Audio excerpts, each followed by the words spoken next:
নমস্কার বন্ধুরা, আজকের ক্লাসে সকলকে স্বাগত জানাই। আজকে তোমাদের আসন্ন সমস্ত কম্পিটিটিভ এক্সামের জন্য কিছু গুরুত্বপূর্ণ জিকে নিয়ে চলে এসেছি। তো চলো আজকের ক্লাস শুরু করছি। দেখো প্রথমে কি রয়েছে, কোনটিকে ভারতের গমের শস্যাগার বলা হয়? কোন রাজ্যকে ভারতের গমের শস্যাগার বলা হয়? অ্যান্সারটি হয়ে যাবে অপশন এ, পাঞ্জাব রাজ্যকে ভারতের গমের শস্যাগার বলা হয়। এবার দেখো বিভিন্ন জায়গা ও রাজ্য এবং তারা অন্য কী নামে পরিচিত। প্রথমে দেখো কি রয়েছে, ভারতের মশলা বাগান বলা হয় কোন রাজ্যকে? কেরালাকে। পঞ্চনদের দেশ বলা হয় পাঞ্জাবকে। ভারতের স্টিল সিটি বা ভারতের পিটসবার্গ কাকে বলা হয়? জামশেদপুরকে। হ্রদের শহর কাকে বলা হয়? শ্রীনগরকে বলা হয় হ্রদের শহর। আপেলের দেশ কাকে বলা হয়? হিমাচল প্রদেশকে বলা হয় আপেলের দেশ। ভারতের উদ্যান নগরী, ইলেকট্রনিক শহর বা ভারতের সিলিকন ভ্যালি বলা হয় কাকে? বেঙ্গালুরু শহরকে বলা হয়। ভারতের রোম কাকে বলা হয়? দিল্লিকে ভারতের রোম বলা হয়। তালা চাবির শহর বলা হয় আলিগড়কে। শ্বেত শহর কাকে বলা হয়? উদয়পুরকে। কমলালেবুর শহর বলা হয় নাগপুরকে। দুধের বালতি বলা হয় হরিয়ানা রাজ্যকে। পঞ্চপাহাড়ের দেশ কাকে বলা হয়? ত্রিপুরাকে বলা হয় পঞ্চপাহাড়ের দেশ। অর্কিডের শহর বলা হয় কার্শিয়াংকে। গঙ্গার প্রবেশদ্বার কাকে বলা হয়? হরিদ্বারকে বলা হয় গঙ্গার প্রবেশদ্বার। প্রাসাদ নগরী বা জয়ের শহর বলা হয় কাকে? কলকাতাকে। ভারতের গ্লাসগো বা ভারতের শেফিল্ড কাকে বলা হয়? হাওড়াকে। পশ্চিমবঙ্গের ধান ভাণ্ডার বলা হয় কোন জেলাকে? বর্ধমানকে। পশ্চিমবঙ্গের রুর বলা হয় কাকে? দুর্গাপুরকে পশ্চিমবঙ্গের রুর বলা হয়। ভারতের অক্সফোর্ড বলা হয় নবদ্বীপকে। মন্দিরের শহর বলা হয় বারাণসীকে। ভারতের মক্কা কাকে বলা হয়? সুরাটকে। গোলাপি শহর বা ভারতের প্যারিস বলা হয় কোন শহরকে? জয়পুরকে। ভূস্বর্গ বা ভারতের সুইজারল্যান্ড কাকে বলা হয়? কাশ্মীরকে। এশিয়ার ডিমের বাটি বলা হয় কাকে? অন্ধ্রপ্রদেশ রাজ্যকে বলা হয় এশিয়ার ডিমের বাটি। সোয়া অঞ্চল বলা হয় মধ্যপ্রদেশকে। ঈশ্বরের বাসস্থান বলা হয় কাকে? প্রয়াগকে। যুদ্ধের শহর বলা হয় পানিপথকে। স্বর্ণ শহর বলা হয় কাকে? পাঞ্জাবের অমৃতসরকে বলা হয় স্বর্ণ শহর। দক্ষিণ ভারতের কাশী বা উৎসবের শহর বলা হয় মাদুরাইকে। ভারতের ম্যানচেস্টার কাকে বলা হয়? আমেদাবাদকে। দক্ষিণ ভারতের ম্যানচেস্টার বলা হয় কোন জায়গাকে? কোয়েম্বাটুরকে বলা হয় দক্ষিণ ভারতের ম্যানচেস্টার। উত্তর ভারতের ম্যানচেস্টার বলা হয় কানপুরকে। তারপর দেখো মুম্বাই শহর কি কি নামে পরিচিত? ভারতের হলিউড, মূলধন রাজধানী, ভারতের ভেনিস ও ভারতের প্রবেশদ্বার। চেন্নাই কি নামে পরিচিত? দক্ষিণ ভারতের প্রবেশদ্বার ও সবুজ নগরী। উত্তর পূর্ব ভারতের প্রবেশদ্বার কাকে বলা হয়? শিলিগুড়িকে বলা হয় উত্তর পূর্ব ভারতের প্রবেশদ্বার। সুন্দরবনের প্রবেশদ্বার বলা হয় ক্যানিং শহরকে। পাহাড়ের রানী বলা হয় কাকে? দার্জিলিংকে বলা হয় পাহাড়ের রানী। পর্বতের রানী কাকে বলা হয়? মুসৌরিকে বলা হয় পর্বতের রানী। দাক্ষিণাত্যের রানী কাকে বলা হয়? পুনেকে বলা হয় দাক্ষিণাত্যের রানী। আরব সাগরের রানী কাকে বলা হয়? কোচিকে বলা হয় আরব সাগরের রানী। পাঞ্জাব ভারতের গমের শস্যাগার হিসেবে পরিচিত। পাঞ্জাব শব্দের অর্থ পাঁচটি নদীর দেশ। পাঞ্জাব ভারতের রুটির ঝুড়ি নামেও পরিচিত। ভারতের সবুজ বিপ্লবের প্রধান সুবিধাভোগী পাঞ্জাব। গুরু নানক দেব তাপবিদ্যুৎ কেন্দ্র পাঞ্জাবে অবস্থিত। ভারতের প্রথম রাজ্য হিসেবে রাষ্ট্রপতি শাসনের আওতায় আসে কোন রাজ্য? পাঞ্জাব প্রদেশ। অর্থাৎ পাঞ্জাবে সর্বপ্রথম রাষ্ট্রপতি শাসন জারি করা হয়েছিল। জালিয়ানওয়ালাবাগ ঐতিহাসিক স্থান পাঞ্জাবে অবস্থিত। ওয়াঘা বর্ডার কোথায় অবস্থিত? পাঞ্জাবে অবস্থিত। বন্ধুরা আরেকটি কথা, WBP constable, SI and KP constable অধ্যায়ভিত্তিক সেরা প্রস্তুতি নিতে আমাদের হোয়াটসঅ্যাপ নাম্বারে একবার হোয়াটসঅ্যাপ করে নাও। গণিত, ইংরেজি, জিকে, রিজনিং প্রত্যেকটা বিষয়ে একদম অধ্যায় ধরে ধরে বেসিক লেভেল থেকে একদম প্রথম থেকে ক্লাস করানো হবে। মাসিক কোনো বেতন নেই, পরীক্ষা পর্যন্ত সেরা গাইডেন্স পাবে নতুন সিলেবাস অনুযায়ী। Live class, recorded class plus PDF all পাবে। একবার পেমেন্ট করলেই যতদিন না চাকরি পাচ্ছ ক্লাস করতে পারবে। One time payment. 5জন আলাদা আলাদা টিচার্সের মাধ্যমে তোমাদের প্রত্যেকটি সাবজেক্ট ধরে ধরে অঙ্ক একদম যারা কিছুই বুঝতে পারো না তাদের জন্য জলের মতো সহজ করে বুঝিয়ে দেওয়া হবে। আমাদের কলকাতা পুলিশের এসআইতে আমরা 95% হুবহু প্রশ্ন কমন দিয়েছি প্রমাণসহ। সেই কমনের প্রমাণ পেতে তোমরা জয়েন করে নাও আমাদের টেলিগ্রাম চ্যানেলে বেঙ্গলি নলেজ একাডেমিতে, লিঙ্ক ইন ডেসক্রিপশন। এটি আমাদের 7 নম্বর ব্যাচ। প্রথম 100 জন 30% ডিসকাউন্ট পাবে। প্রথম 100 জন 30% ডিসকাউন্ট পাবে। তাই ভাই তোমার যদি একটি সিট এনি হাউ চাই যেহেতু পশ্চিমবঙ্গ পুলিশ এবং কলকাতা পুলিশ দুটো ভ্যাকেন্সি বেরিয়েছে, তাই একটিতে কিন্তু তোমার হবেই এবার। যদি আমাদের কাছে প্রস্তুতি নাও, 95% হুবহু কমন দেওয়ার দায়িত্ব আমাদের। তোমরা শুধু পড়াশোনা করবে। তো প্রস্তুতি নিতে হলে কিন্তু স্ক্রিনে দেওয়া নাম্বারে একবার অবশ্যই হোয়াটসঅ্যাপ করে নাও। একদম বেসিক থেকে ধরে ধরে প্রথম থেকে সমস্ত ক্লাস করানো হবে। পরবর্তী প্রশ্ন, গান্ধীজি তার ডান্ডি পদযাত্রা বা ডান্ডি অভিযান কোথা থেকে শুরু করেন? অ্যান্সারটি হয়ে যাবে অপশন বি, সবরমতী আশ্রম থেকে শুরু করেন। 1930 সালের 12ই মার্চ গান্ধীজি গুজরাটের সবরমতী আশ্রম থেকে আহমেদাবাদ থেকে 375 কিলোমিটার দূরে ডান্ডি পর্যন্ত যাত্রা করলে আইন অমান্য আন্দোলন শুরু হয়। তিনি লবণ আইন ভঙ্গ করার জন্য 78 জন অনুসারী নিয়ে এই পদযাত্রা করেছিলেন। তিনি সমুদ্রের জলের বাষ্পীভবনের ফলে তৈরি এক মুঠো লবণ তুলে নিয়ে এই আইনকে অমান্য করেছিলেন। তারপর দেখো, রবীন্দ্রনাথ ঠাকুর গান্ধীজিকে কী উপাধি দিয়েছিলেন? মহাত্মা উপাধি দিয়েছিলেন। মহাত্মা গান্ধীকে জাতির পিতা বলে সম্বোধন করা হয়, তা সকলেরই জানা, কিন্তু খুব কম লোকেই জানেন যে তাকে এই উপাধিটি কে দিয়েছেন। মহাত্মা গান্ধীকে সর্বপ্রথম জাতির পিতা বলে সম্বোধন করেছিলেন সুভাষচন্দ্র বসু। 4ই জুন 1944 সালে সিঙ্গাপুর রেডিও থেকে একটি বার্তা সম্প্রচার করার সময় মহাত্মা গান্ধীকে জাতির পিতা বলা হয়। গান্ধীজি স্কুলে ইংরেজিতে ভালো ছাত্র ছিলেন, গণিতে গড়পড়তা এবং ভূগোলে দুর্বল ছিলেন। তার হাতের লেখা খুবই সুন্দর ছিল। বিজ্ঞানী অ্যালবার্ট আইনস্টাইন গান্ধীজির দ্বারা ব্যাপকভাবে প্রভাবিত ছিলেন। আইনস্টাইন বলেছিলেন যে মানুষ বিশ্বাস করবে না যে এমন ব্যক্তি কখনো এই পৃথিবীতে এসেছেন। তিনি তার ছবি তোলা মোটেও পছন্দ করতেন না।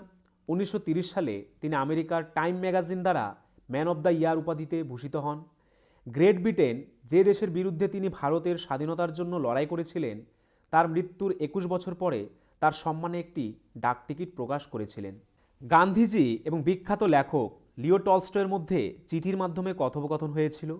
গান্ধীজি তার জীবনে 12টি দেশের নাগরিক অধিকার আন্দোলনের সঙ্গে যুক্ত ছিলেন। গান্ধীজি ফুটবলের বড় ভক্ত ছিলেন। দক্ষিণ আফ্রিকায় থাকার সময় তিনি প্রিটোরিয়া এবং জোহান্সবার্গে দুটি ফুটবল ক্লাব প্রতিষ্ঠা করেন। পরবর্তী প্রশ্ন, কোন সালে কলকাতায় সুপ্রিম কোর্ট প্রতিষ্ঠিত হয়? কত সালে কলকাতায় সুপ্রিম কোর্ট প্রতিষ্ঠিত হয়েছিল? অ্যান্সারটি হয়ে যাবে অপশন ডি, 1774 সালে।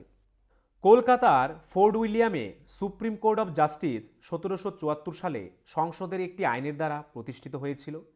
এটি কলকাতার মেয়র আদালতকে প্রতিস্থাপন করে এবং 1774 থেকে 1862 সাল পর্যন্ত ব্রিটিশ ভারতের সুপ্রিম কোর্ট ছিল, যখন কলকাতা হাইকোর্ট প্রতিষ্ঠিত হয়। পরবর্তী প্রশ্ন, রবীন্দ্রনাথের শেষ কাব্যগ্রন্থ কোনটি? রবীন্দ্রনাথ ঠাকুরের লেখা শেষ কাব্যগ্রন্থের নাম কি? অ্যান্সারটি হয়ে যাবে অপশন বি, শেষ লেখা। বিশ্বকবি রবীন্দ্রনাথ ঠাকুরের প্রথম প্রকাশিত কাব্যগ্রন্থ কবি কাহিনী এবং শেষ কাব্যগ্রন্থ শেষ লেখা। এছাড়াও তার উল্লেখযোগ্য কাব্যগ্রন্থ বনফুল, জন্মদিনে, পুনশ্চ, পরিশেষ, মানসী, সোনার তরী, চিত্রা, কল্পনা, বলাকা, সেজুতি, চৈতালি ও খনিকা। পরবর্তী প্রশ্ন, নিম্নলিখিত কোনটি বায়ুবাহিত রোগ? নিম্নলিখিত কোন রোগটি বায়ুর মাধ্যমে ছড়ায়? অ্যান্সারটি হয়ে যাবে অপশন ডি, সর্দি ও টিবি। তারপর দেখো কয়েকটি বায়ুবাহিত রোগ কি কি: অ্যানথ্রাক্স, চিকেন পক্স, ইনফ্লুয়েঞ্জা, হাম, গুটি বসন্ত, নিউমোনিয়া, সর্দি এবং যক্ষা। জলবাহিত রোগগুলি কি কি? টাইফয়েড, কলেরা, গিয়ার্ডিয়া, ইকোলাই, আমাশয়, সালমোনেলা, সিগোলোসিস, অ্যামিবিয়াইসিস এবং হেপাটাইটিস এ। পরবর্তী প্রশ্ন, কোন দেশে সবচেয়ে বেশিবার কমনওয়েলথ গেমস অনুষ্ঠিত হয়েছিল? কোন দেশে সবচেয়ে বেশিবার কমনওয়েলথ গেমস অনুষ্ঠিত হয়েছিল? অ্যান্সারটি হয়ে যাবে অপশন এ, অস্ট্রেলিয়াতে।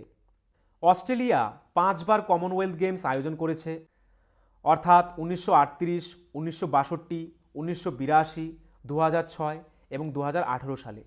নিউজিল্যান্ড 1950, 1974 এবং 1990 সালে কমনওয়েলথ গেমস আয়োজন করেছিল। কানাডা 1930, 1954, 1978, 1994 সালে কমনওয়েলথ গেমস আয়োজন করেছিল। পরবর্তী প্রশ্ন, কোন ভাষাকে প্রাচ্যের ইতালীয় বলা হয়? কোন ভাষাকে প্রাচ্যের ইতালীয় বলা হয়? অ্যান্সারটি হয়ে যাবে অপশন সি, তেলুগু ভাষাকে প্রাচ্যের ইতালীয় বলা হয়। তেলুগু একটি দ্রাবিড় ভাষা যা প্রধানত ভারতের অন্ধ্রপ্রদেশ এবং তেলেঙ্গানা রাজ্যে বলা হয়। পরবর্তী প্রশ্ন, ভাস্কো দা গামা কোথাকার নাবিক ছিলেন? বা ভাস্কো দা গামা কোন দেশের নাবিক ছিলেন? অ্যান্সারটি হয়ে যাবে অপশন বি, পর্তুগিজের নাবিক ছিলেন। ভাস্কো দা গামা ছিলেন একজন পর্তুগিজ অভিযাত্রী এবং অভিজাত ব্যক্তি যিনি সমুদ্রপথে ভারতে পৌঁছানো প্রথম ইউরোপীয় ছিলেন।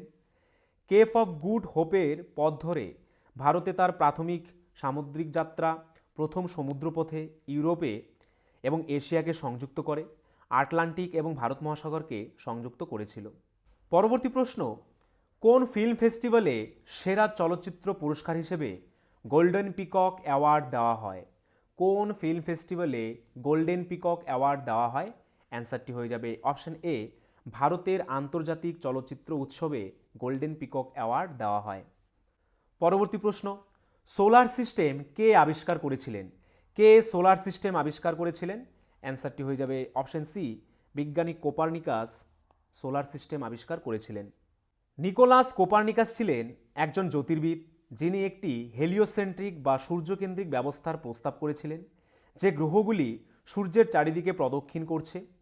কোপার্নিকাস প্রতিষ্ঠিত করেছিলেন যে গ্রহগুলি পৃথিবী নয় বরং সূর্যের চারদিকে প্রদক্ষিণ করে।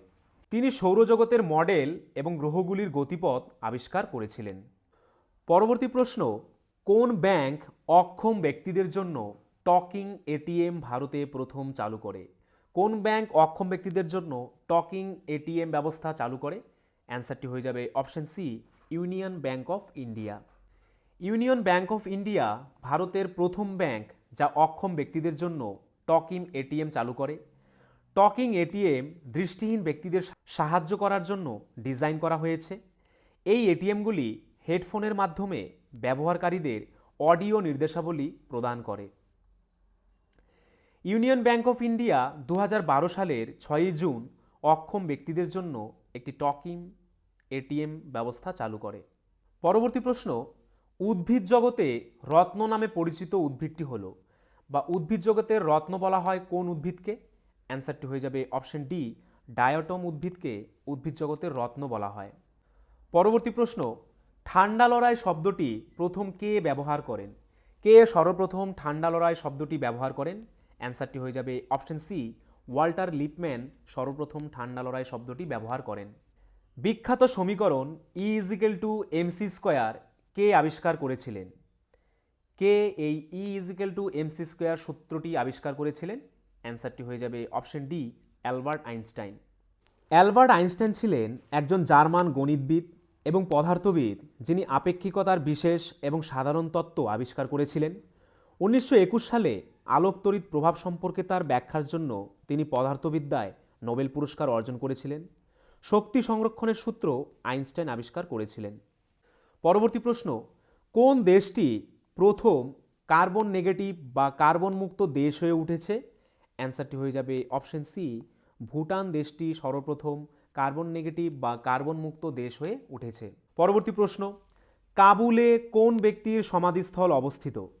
কাবুলে কোন ব্যক্তির সমাধিস্থল অবস্থিত? অ্যান্সারটি হয়ে যাবে মোগল সম্রাট বাবরের সমাধিস্থল কাবুলে অবস্থিত। বাবরের সমাধিটি ভারতে অবস্থিত না হলেও আফগানিস্তানের রাজধানী কাবুলে নির্মিত হয়েছিল। জাহাঙ্গীরের সমাধি লাহোরের শাহদারায় নির্মিত হয়েছিল, যা তখন ভারতের একটি অংশ ছিল। হুমায়ুনের সমাধি দিল্লিতে নির্মিত হয়েছিল। এরপর ঔরঙ্গজেব সহ অন্য সব মুঘল শাসককে ভারতেই সমাহিত করা হয়। কোন ভারতীয় মহিলা সবচেয়ে বেশি দিন মুখ্যমন্ত্রী পদে নিযুক্ত ছিলেন? কোন ভারতীয় মহিলা সবচেয়ে বেশি দিন মুখ্যমন্ত্রী পদে নিযুক্ত ছিলেন? অ্যান্সারটি হয়ে যাবে অপশন বি, শীলা দীক্ষিত। দীর্ঘতম মহিলা মুখ্যমন্ত্রী ছিলেন ভারতীয় জাতীয় কংগ্রেসের শীলা দীক্ষিত, যিনি দিল্লির মুখ্যমন্ত্রী হিসেবে দায়িত্ব পালন করেছিলেন এবং 15 বছরেরও বেশি সময় ধরে অফিসে ছিলেন। তারপর দেখো, ঝাড়খণ্ডের বর্তমান মুখ্যমন্ত্রীর নাম কি? হেমন্ত সোরেন। কোন পার্টির অন্তর্গত? ঝাড়খণ্ড মুক্তি মোর্চার পার্টির অন্তর্গত। ঝাড়খণ্ডের রাজ্যপালের নাম কি? শ্রী সন্তোষ গঙ্গোয়ার হচ্ছে ঝাড়খণ্ডের বর্তমান রাজ্যপাল। পরবর্তী প্রশ্ন, নিচের কোন উৎস থেকে মস্তিষ্ক শক্তি পায়, বা মস্তিষ্ক কোথা থেকে শক্তি পায়? অ্যান্সারটি হয়ে যাবে অপশন এ, গ্লুকোজ থেকে মস্তিষ্ক শক্তি পায়। গ্লুকোজ হলো এক প্রকার শর্করা। এটি শরীরের প্রতিটি কোষের জন্য শক্তির প্রাথমিক উৎস, কারণ মস্তিষ্ক স্নায়ুকোষ বা নিউরনে এতে সমৃদ্ধ। এটি শরীরের সমস্ত চিনির শক্তির অর্ধেক ব্যবহার করে সবচেয়ে শক্তি চাহিদাকারী অঙ্গ। পরবর্তী প্রশ্ন, বাংলার রাঢ় অঞ্চলের সবচেয়ে বড় নদী কোনটি? বাংলার রাঢ় অঞ্চলের সবচেয়ে বড় নদী হচ্ছে অপশন বি দামোদর। দামোদরের মোট দৈর্ঘ্য 592 কিলোমিটার। দামোদর নদী ছোটনাগপুর মালভূমি থেকে উৎপন্ন হয়ে হুগলি নদী, রূপনারায়ণ নদীতে পতিত হয়েছে। পশ্চিমবঙ্গে দামোদর নদীর দৈর্ঘ্য হল 200 কিলোমিটার। উদয়নারায়ণপুর, বাগনান, দুর্গাপুর, আসানসোল হল এই নদীর পার্শ্ববর্তী শহর। দামোদর নদীর ওপর 4টি বাঁধ রয়েছে। এই বাঁধগুলি কি কি? বরাকর নদীর ওপর তিলাইয়া বাঁধ, কোনার বাঁধ, মাইথন বাঁধ, পাঞ্চেত পাহাড় বাঁধ। পরবর্তী প্রশ্ন, মানুষ কোন পর্বের অন্তর্ভুক্ত প্রাণী? অ্যান্সারটি হয়ে যাবে অপশন এ, মানুষ করডাটা পর্বের অন্তর্ভুক্ত প্রাণী। মোলাস্কা পর্বের উদাহরণগুলি কি কি দেখো, শামুক, অক্টোপাস, ললিগো, সেপিয়া এগুলো হচ্ছে মোলাস্কা পর্বের অন্তর্ভুক্ত প্রাণী। কম্বোজ জাতীয় প্রাণীগুলি কোনগুলো? অক্টোপাস, ললিগো, সেপিয়া এগুলো হচ্ছে কম্বোজ জাতীয় প্রাণী। নিডারিয়া পর্বের প্রাণীগুলি কোনগুলো? Hydra, jellyfish. সন্ধিপদের অন্তর্ভুক্ত প্রাণীগুলো কারা কারা? পতঙ্গ, মাকড়সা সদৃশ, কপচি এগুলো হচ্ছে সন্ধিপদীরা আর্থ্রোপোডা পর্বের সদস্যের প্রাণী। পরবর্তী প্রশ্ন, কোন জাহাজে 1946 সালের নৌবিদ্রোহ হয়েছিল? কোন জাহাজে 1946 সালে নৌবিদ্রোহ হয়েছিল? অ্যান্সারটি হয়ে যাবে অপশন ডি, HMIS তলোয়ার জাহাজে 1946 সালের নৌবিদ্রোহ হয়েছিল। ভারতীয় নৌবাহিনী বিদ্রোহ বা ভারতীয় নৌবাহিনী বিদ্রোহ বা বোম্বে নৌবিদ্রোহ হচ্ছে 1946 সালের 18ই ফেব্রুয়ারি মুম্বাই উপকূলে তৎকালীন রাজকীয় ভারতীয় নৌবাহিনীর নাবিকদের দ্বারা সংগঠিত সাধারণ ধর্মঘট এবং পরবর্তী বিদ্রোহ। পরবর্তী প্রশ্ন, ভিনিগারে কোন অ্যাসিড থাকে? ভিনিগারে কোন অ্যাসিড থাকে? অ্যান্সারটি হয়ে যাবে অপশন ডি, অ্যাসিটিক অ্যাসিড থাকে। ভিনিগার হলো টক স্বাদের। এটি অ্যাসিটিক অ্যাসিডের উপস্থিতির কারণে হয়। অ্যাসিটিক অ্যাসিড ইথানোয়িক অ্যাসিড নামেও পরিচিত এবং 2টি কার্বন অণু নিয়ে গঠিত। এটির সূত্র হল CH3COOH। হাইড্রোক্লোরিক অ্যাসিডের প্রধান 2টি ব্যবহার হল জৈব যৌগ ও অজৈব যৌগের উৎপাদন। হাইড্রোক্লোরিক অ্যাসিড আমাদের দৈনন্দিন জীবনে পরিষ্কার, ইলেকট্রোপ্লেটিং ধাতু, পিকলিং, পরিশোধন, চামড়া ট্যানিং ইত্যাদির জন্য ব্যবহৃত হয়। পরবর্তী প্রশ্ন, বাংলার প্রথম রাজনৈতিক গুপ্ত সমিতি ছিল কোনটি? বাংলার প্রথম রাজনৈতিক গুপ্ত সমিতি ছিল কোনটি? অ্যান্সারটি হয়ে যাবে অপশন এ, অনুশীলন সমিতি। 1902 খ্রিস্টাব্দের 24শে মার্চ এই সমিতি তৈরি হয়েছিল সতীশচন্দ্র বসু ও প্রমথনাথ মিত্রের ঐকান্তিক প্রচেষ্টায় কলকাতায় হেদুয়া অঞ্চলে। তবে কলকাতায় প্রথম অনুশীলন সমিতির আখড়াগুলি 1902 সালেই শুরু হলেও পরবর্তীকালে ঢাকায় তা আরও বিস্তৃত হয়। পরবর্তী প্রশ্ন, ডলফিন নোজ নামক অন্তরীপ দ্বারা পরিবেষ্টিত বন্দরটির নাম কি? ডলফিন নোজ নামক অন্তরীপ দ্বারা পরিবেষ্টিত বন্দরটির নাম কি? অ্যান্সারটি হয়ে যাবে option B, Visakhapatnam. Dolphin Nose ভারতের বিশাখাপত্তনমে একটি বিশিষ্ট ল্যান্ডমার্ক। পরবর্তী প্রশ্ন, মৌলিক অধিকার কে রদ করতে পারেন? কে মৌলিক অধিকার রদ করতে পারেন? অ্যান্সারটি হয়ে যাবে অপশন বি, ভারতের রাষ্ট্রপতি মৌলিক অধিকার রদ করতে পারেন। পরবর্তী প্রশ্ন, জলে শব্দের গতি বাতাসে শব্দের গতির তুলনায় কিরূপ হয়? জলে শব্দের গতি বাতাসে শব্দের গতির তুলনায় অধিক হয়, মানে আরও বেশি হয়। শব্দ বায়বীয় মাধ্যমে অপেক্ষা তরল মাধ্যমে দ্রুত চলে। পানিতে শব্দের বেগ বায়ুর তুলনায় 4.5 গুণ দ্রুত চলে। পানিতে শব্দের বেগ 1450 মিটার পার সেকেন্ড। পরবর্তী প্রশ্ন, ভারতবর্ষে পুলিশের সৃষ্টি করেন কে? ভারতবর্ষে পুলিশের সৃষ্টি করেন কে? অ্যান্সারটি হয়ে যাবে অপশন এ, লর্ড কর্নওয়ালিস ভারতে পুলিশ ব্যবস্থার প্রচলন করেন। কর্নওয়ালিস প্রতিটি জেলায় একটি দারোগা এবং একজন সুপারিনটেনডেন্ট অফ পুলিশ বা এসপির নেতৃত্বে প্রতিটি জেলায় পুরানো ভারতীয় থানা ব্যবস্থা পুনরুত্থিত ও আধুনিকীকরণে করে শান্তি ও শৃঙ্খলা বজায় রাখার জন্য একটি স্থায়ী পুলিশ বাহিনী প্রতিষ্ঠা করেছিলেন। পরবর্তী প্রশ্ন, ক্লোরোফিলবিহীন সমাঙ্গদেহী উদ্ভিদটির নাম কি? বা একটি ক্লোরোফিলবিহীন সমাঙ্গদেহী উদ্ভিদ হল, অ্যান্সারটি হয়ে যাবে অপশন সি, ছত্রাক। এই উদ্ভিদ গোষ্ঠীর অন্তর্গত হল শৈবাল, ছত্রাক ও অন্যান্য জলজ উদ্ভিদ। প্রথম চিহ্নিত 10টি ফাইলা থ্যালোফাইট বা সমাঙ্গদেহী উদ্ভিদ হিসেবে পরিচিত। এরা সাধারণত মূল, কাণ্ড, পাতা ও উদ্ভিদের অন্যান্য সাধারণ বৈশিষ্ট্যবিহীন সরল উদ্ভিদ। এরা নন এমপ্রোফাইটা নামেও পরিচিত। পরবর্তী প্রশ্ন, গাড়ির পিছনের দিকের দৃশ্য দেখার জন্য কীরকম দর্পণ ব্যবহার করা হয়? গাড়ির পিছনের দিকের দৃশ্য দেখার জন্য কোন ধরনের দর্পণ ব্যবহার করা হয়? অ্যান্সারটি হয়ে যাবে অপশন এ, উত্তল লেন্স ব্যবহার করা হয়। তারপর দেখো অবতল দর্পণ কোথায় ব্যবহার করা হয়? শেভিং মিররে, হেড মিররে, অপথ্যালামোস্কোপে, গাড়ির হেডলাইটে ও সোলার ফার্নেসে ব্যবহার করা হয়। উত্তল দর্পণ কোথায় ব্যবহার করা হয়? ভবনের ভিতরে, যানবাহনের আয়না, ম্যাগনিফাইং গ্লাস, নিরাপত্তার উদ্দেশ্যে, রাস্তার আলোর প্রতিফলক ইত্যাদিতে উত্তল দর্পণ ব্যবহার করা হয়। পরবর্তী প্রশ্ন, কোন অঞ্চলটি টোডা উপজাতির আদি নিবাস বা টোডা উপজাতিরা কোথায় বসবাস করেন? অ্যান্সারটি হয়ে যাবে অপশন বি, নীলগিরি পাহাড়ে। টোডারা একটি দ্রাবিড় উপজাতি গোষ্ঠী যারা তামিলনাড়ুর নীলগিরি পর্বতে বাস করে। তাদের কুঁড়োঘর কাঠের কাঠামোর ওপর নির্মিত হয় এবং ছাদগুলি অর্ধ চোঙ আকৃতির এবং স্প্রিংয়ের মতো। টোডারা ঐতিহ্যগতভাবে দুধের ব্যবসা এবং বারু এবং বাঁশের পণ্যের ব্যবসা করে। তো বন্ধুরা, এই ছিল আজকের ভিডিও। তোমরা যদি আমাদের চ্যানেলে নতুন হয়ে থাকো, আমাদের চ্যানেলটিকে অবশ্যই সাবস্ক্রাইব করে নোটিফিকেশন অল করে রাখবে। তার পাশাপাশি তোমরা যদি আমাদের পুলিশের ব্যাচে অ্যাডমিশন নিতে চাও, তাহলে আমাদের স্ক্রিনে দেওয়া নাম্বারে একবার এক্ষুনি হোয়াটসঅ্যাপ করে নাও।